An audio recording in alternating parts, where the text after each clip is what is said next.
Bonjour, bienvenue dans Une vie, un cheval, votre nouveau rendez-vous sur Equidia. Aujourd'hui, rencontre avec 3 enfants, Ludovic, Julien et Lisa, dont la vie a été transformée par leur rencontre avec les chevaux. Et puis, nous discuterons de ce rapport tout particulier des enfants à l'animal, au cheval en particulier. Juste après, Sandy Belair viendra nous retrouver. Elle est psychothérapeute, psychologue avec le cheval et elle viendra nous commenter ces 3 parcours d'enfants tout à fait extraordinaires.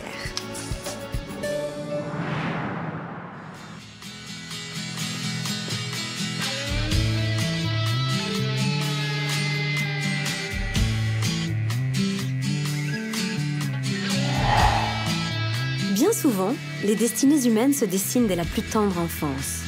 Pour certains, c'est en montant sur un cheval que tout est apparu. Depuis qu'il est petit, Julien est hyperactif. Après plusieurs tentatives de traitement, seule l'équithérapie lui a apporté un réconfort. Aujourd'hui, Julien vit ce changement comme un nouveau départ. Quand j'ai rencontré la première fois un cheval, j'ai senti comme une renaissance. Il était une fois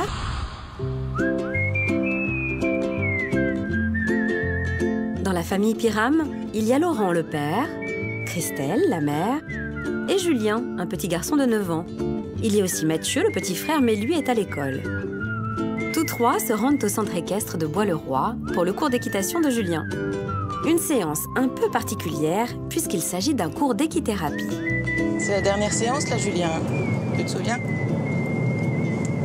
Tu sais ce que tu vas faire? T'as déjà donné le programme ou pas du tout? Oui, on va faire le même parcours. Ça t'a plu de faire de l'équithérapie? T'aimes bien le cheval? C'est très impressionnant. T'es pas un peu triste que ce soit fini? T'aimerais que ça continue? T'aimerais bien refaire du cheval, chérie? On va faire toute la vie.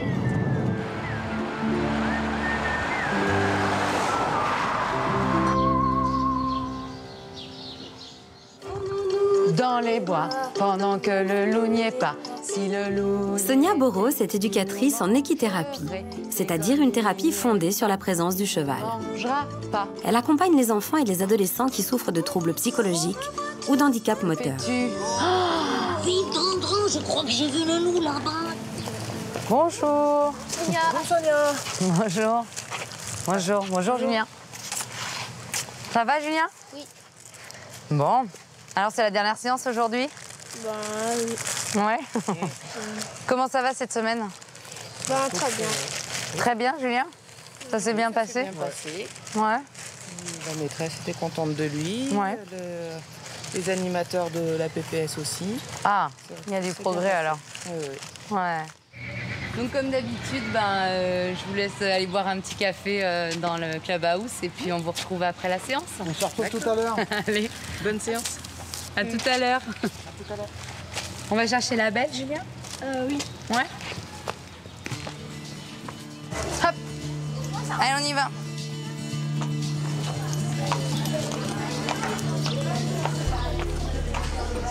Alors, le parcours d'aujourd'hui. Je te montre. On va commencer par les cerceaux. Donc, cerceau, pied gauche, pied droit, pied gauche, pied droit. On monte sur les marches, on saute, on passe sous la barre. Après, tu montes sur la belle. Tu fais le slalom. Et ici, moi, je te donnerai des anneaux. Il faudra en mettre un avec ta main droite et un avec ta main gauche, d'accord? Et tu fais comme ça les 3 piquets. Et après, on jouera 1, 2, 3 soleil. T'es prêt?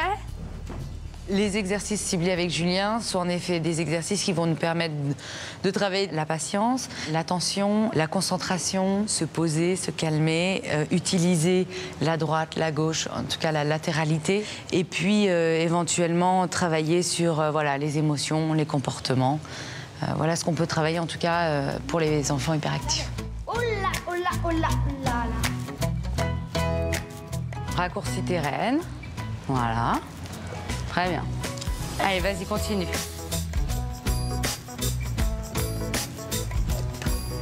Très bien.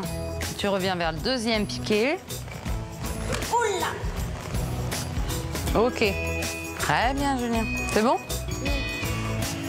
Alors, qu'est-ce que tu peux en dire de cet exercice-là? C'était dur. Qu'est-ce qui était dur? À faire les slaloms. À mettre les anneaux. Oui. Est-ce que tu as fait des erreurs? Non. Non? Est-ce que tu t'es précipité? Oui. Sur quoi? Sur les anneaux. Sur les anneaux? Mais pas que. Et aussi sur les autres. La première fois que j'ai rencontré un cheval, j'étais impressionnée et j'avais un peu peur. Et aussi, je manquais de confiance en moi. Et après, j'ai tout de suite su que j'avais repris confiance en moi. Quand je suis sur un cheval ou à ses côtés, je suis très calme. Et aussi, je suis très content. Et je me sens plus important, je me sens mieux. 1, 2, 3, soleil. 1, 2, 3, soleil. Gagné. Bravo. J'étais pas du tout concentrée avec le cheval. Avec le cheval. Et là, en même temps, aujourd'hui, il parle, là, il est quand même posé, même s'il joue avec le sable. Mais faut savoir que le trouble de Julien, c'est quand même des problèmes d'attention, d'hyperactivité. Et je trouve qu'aujourd'hui, il a quand même, il est quand même beaucoup plus posé, même, je dirais, presque plus qu'au début de la séance. Et comme à chaque fin de séance, il est vraiment posé en fin de séance. Et c'est plutôt ce qui arrive en fin de séance, mais c'est pas du tout ce qu'on avait il y a 6 mois. Après 6 mois d'équithérapie, Julien en ressort différent. Au-delà d'une transformation intérieure, c'est aussi dans sa relation aux autres qu'il a pu constater une évolution spectaculaire. Nous revoilà après cette dernière séance avec Julien. Encore une bonne séance pour Julien aujourd'hui. Je trouve que sur 6 mois, on a quand même réussi à travailler tous ces objectifs-là. Donc c'est plutôt positif. Tout le travail aussi qu'on a fait jusque-là, c'est savoir être mieux et plus en relation avec les autres. D'ailleurs, il exprime très bien qu'aujourd'hui, il a plus de copains à l'école, que ça se passe beaucoup mieux dans sa relation avec les autres. Donc c'est encore aussi un travail qui va se continuer, travailler, monter à cheval, mais dans un groupe. Donc savoir respecter les autres, les règles. Et je trouve même que Julien a une très bonne accroche avec les chevaux, même si au départ il avait du mal avec les animaux. Je pense que ça serait intéressant qu'il puisse continuer et monter à cheval l'année prochaine, quoi. Mais rester au contact du cheval parce que ça lui va très bien. C'est un bon cavalier. Fort de cette dernière séance avec Sonia, Julien peut désormais avoir des relations harmonieuses au sein de sa famille. Des relations qui, jusqu'à maintenant, étaient plutôt tendues à cause de son hyperactivité. Avant, ça se passait très mal et maintenant, ça se passe mieux. Parce que moi et mon petit frère et mes parents, on s'entend de mieux en mieux. Et on communique plus. Et on s'entend mieux. Donc, on s'entend mieux. Et avec mon petit frère aussi. Et après, il nous faut un pot de sucre. 2 œufs. Maintenant, tu mélanges. Moi, je veux mélanger. Il va commencer, après tu laisses un peu Mathieu aussi mélanger. Très bon. Elle est parfaite. Hop. Et voilà. La rencontre avec le cheval, avec l'équithérapie, mais le cheval, a vraiment été un déclic pour lui. Ça a été magique et dès la 2e séance, ça a vraiment été un déclenchement dans sa relation avec les autres parce que il a appris à les écouter et depuis, il a trois vrais bons copains et maintenant, il est plus épanoui.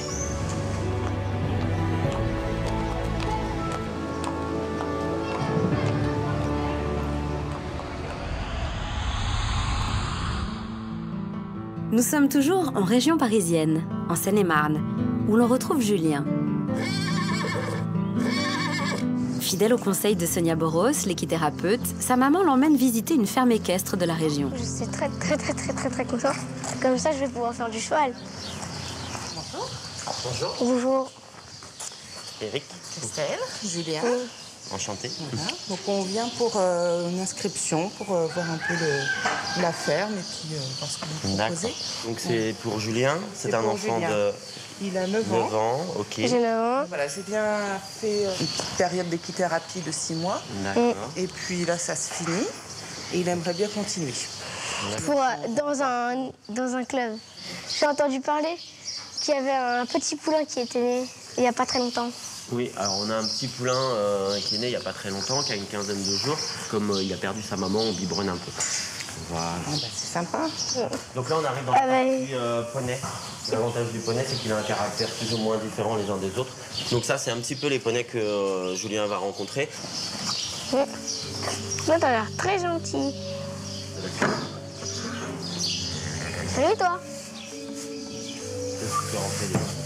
C'est un petit. Comment c'est? Oui. Tu peux lui donner son biberon. Bien que tu gardes le sommet là en bas pour que le lait descende bien dans la tétine. Eh ben, c'est fou. Il a de l'appétit. C'est petit. Eh ben, t'as très soif, toi. Tous les matins, on va à la chèvrerie à côté et puis on prend 15 litres de lait de chèvre. Et souvent, le premier biberon qu'il a, il est tout chaud. C'est comme si c'était un vrai petit bébé. Oui, c'est presque ça. Ça, c'est un gentil petit poulain. C'est formidable parce que c'est vrai qu'il avait très très peur des animaux. Surtout des gros chiens. Des gros chiens. On avait été visiter une ferme équestre, non pas une ferme équestre, une ferme pédagogique dans Lyon. Et on pouvait rentrer dans les enclos, donner le biberon aux petites biquettes, les porter. Et Julien ne voulait même pas rentrer dedans. Donc il courait un peu partout parce que c'était trop d'énergie, trop d'émotions. Il ne savait pas comment le gérer. Mais il refusait de rentrer. Le fait de pouvoir donner le biberon au poulain, c'est formidable. C'est inespéré. Avant, j'avais super peur des chevaux. Et maintenant, j'ai plus très très peur. Oui, maintenant, j'adore les chevaux. Et c'est bien. Eh ben, non, c'est...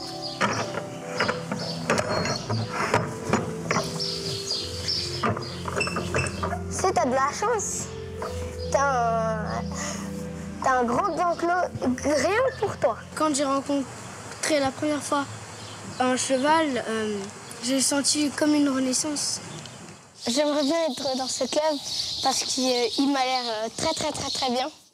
En visitant ce poney club, Julien est plutôt bien tombé, car Eric, le directeur, pratique également l'équithérapie. Dans l'équithérapie, l'avantage, c'est que on a un relationnel enfant-poney. Le poney a un langage non verbal, donc, qui va permettre à l'enfant de s'exprimer et le cheval de s'exprimer différemment par rapport à un être humain. On a eu des enfants qui sont arrivés qui ne voulaient pas approcher le poney à 5 mètres et à la fin de la séance, qui ne serait-ce que monter sur le poney, pour eux, c'était une découverte exceptionnelle.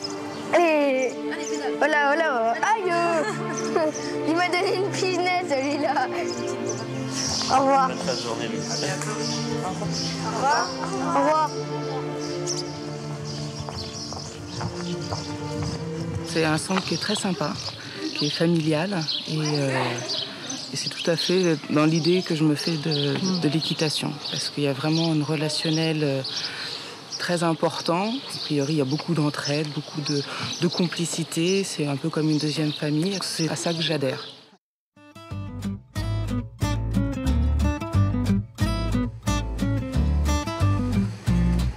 L'autre passion de Julien, c'est la pêche à la ligne.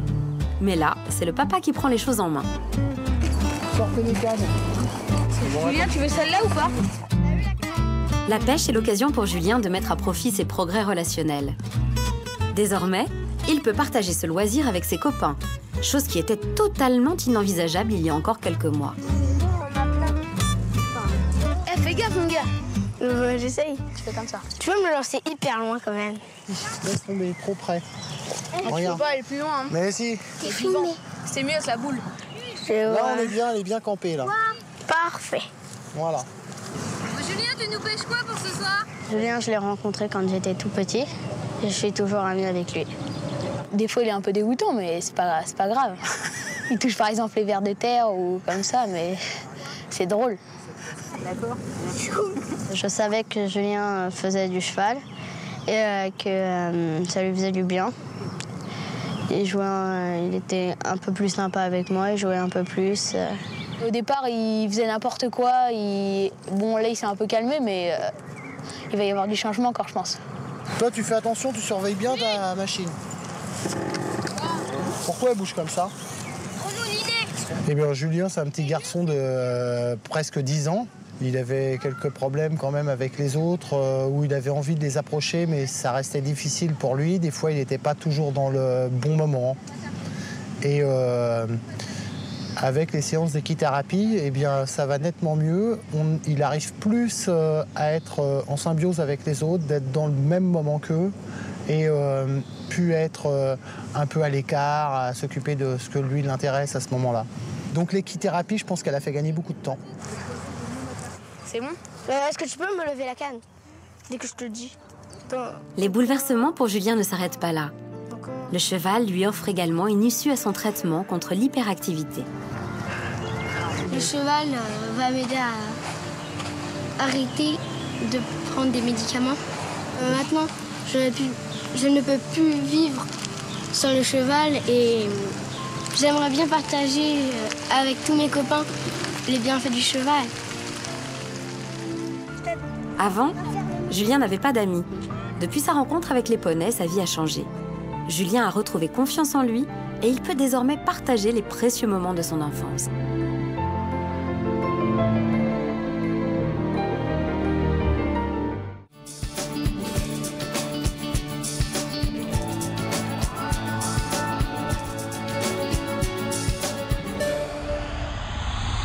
Sandy Villers, merci d'être avec nous dans Une vie, un cheval. Bonjour, merci. Vous êtes psychothérapeute et thérapeute avec le cheval également. Alors, qu'est-ce que vous inspire ces 3 portraits d'enfants? Alors déjà, moi, ce que j'ai pu repérer par rapport aux 3 portraits, c'est que c'est 3 enfants qui prennent du plaisir dans cette relation à l'animal. Donc le plaisir, source de motivation. Et la motivation est une nourriture affective, voilà, qui permet à l'enfant effectivement de se nourrir, d'avancer, de se développer. Qu'est-ce que l'animal, et donc le cheval en particulier, apporte de si particulier à l'enfant? Alors, le cheval remplit 2 fonctions symboliques. Paternelle, déjà, dans un premier temps, parce qu'il est fort, il est puissant, il impose des limites, il faut le respecter. Et puis maternelle, parce qu'il est doux, il est chaud, il porte, il berce. Voilà, et ça rappelle effectivement des sensations agréables qui sont liées à la toute petite enfance. Donc l'équithérapie, c'est vraiment quelque chose qui fonctionne?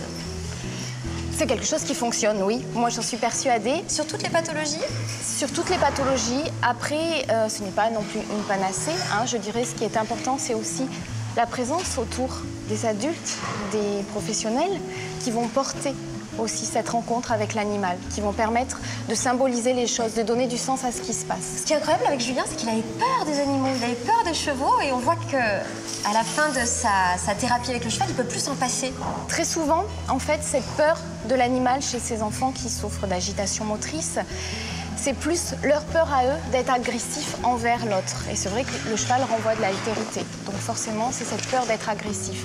Petit à petit, il a pu apprivoiser ses peurs et ses angoisses, ce qui a permis, voilà, de tisser une relation avec le cheval et puis après avec des pairs. On voit bien parce que les petits camarades de Julien disaient mais on ne peut pas l'approcher, il ne discute pas avec nous. Donc c'était ça, il avait peur d'agresser ses camarades. Exactement, il était dans très souvent une relation conflictuelle. Ces enfants se mettent souvent aussi en victime, hein, c'est-à-dire qu'ils vont être plutôt dans l'agression vis-à-vis des autres. Au bout d'un moment, ils sont rejetés, donc ils sont isolés.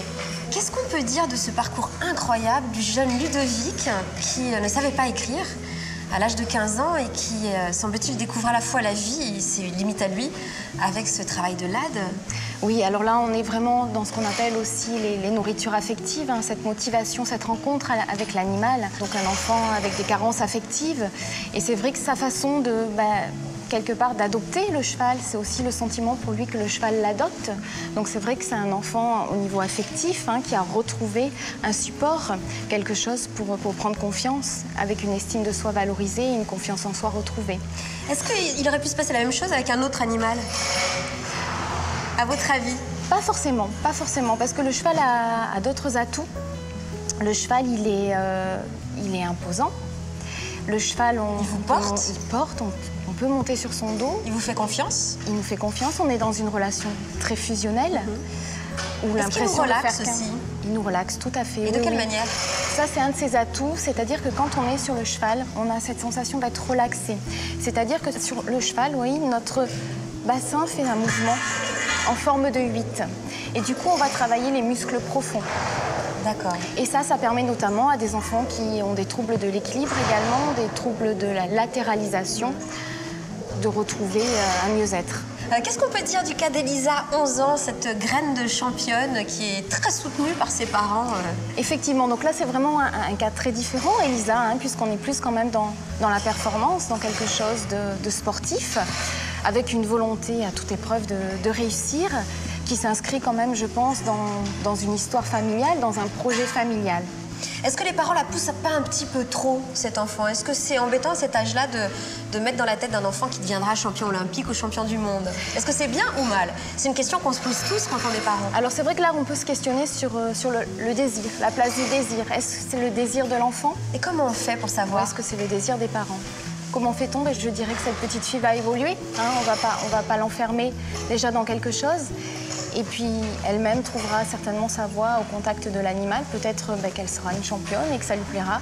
Je ne pense pas qu'elle abandonnera le cheval, parce qu'on revient toujours au cheval. Ouais. Mais voilà, peut-être que ça ne répondra pas à toutes ses attentes. On a l'impression aussi que, montant des chevaux qui sont des champions, elle a envie elle-même d'être une championne. Est-ce que ça peut jouer? Le fait qu'elle monte des chevaux qui soient très puissants, très forts, très compétitifs? Ça peut jouer, mais moi je crois que surtout c'est le regard des parents et l'attente des parents. Alors vous, Sandy, vous avez créé une association de lien entre l'animal et les enfants qui s'appelle Résilienfance. Et alors, quelle est la vocation de cette association?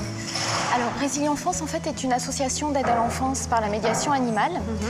Donc, elle s'adresse à des enfants, des adolescents qui peuvent présenter des fragilités ou alors des pathologies physiques ou mentales.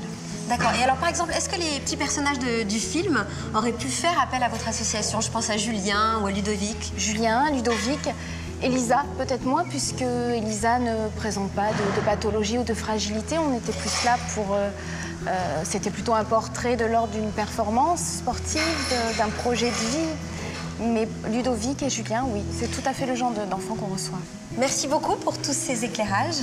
Et je vous donne rendez-vous bientôt pour un nouveau numéro d'Une vie, un cheval, sur Equidia, bien sûr. À bientôt.